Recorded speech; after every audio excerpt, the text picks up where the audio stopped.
আজকে সন্ধ্যেবেলা একটা নতুন মিনি ব্লগ নিয়ে এসেছি। চিকেন রান্না হচ্ছে, এদিকে পেঁয়াজ কাটা হচ্ছে, এদিকে দেখো আমাদের গাছের লেবু এটা, লেবু, তারপরে আলুর তরকারি এটা দেখানো হচ্ছে, দুপুরের ওই তরকারিটা করে রেখেছি এটা দুপুরবেলায়।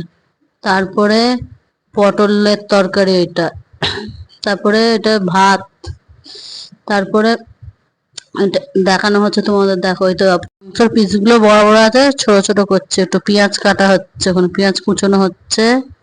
দেখো তোমরা ঘরটা দেখাচ্ছে আমাদের উপরে, এটা বাঙ্ক, এটা টুকটাক জিনিস রাখার জন্য। তারপরে লেবু কেটেছি, দেখানো হচ্ছে কত রস লেবুটার।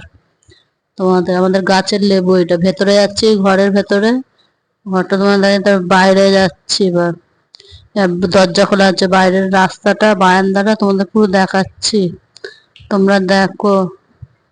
তারপরে তোমাদের যদি ভালো দেখো, তোমাদের দেখাচ্ছি সব রাস্তাটা।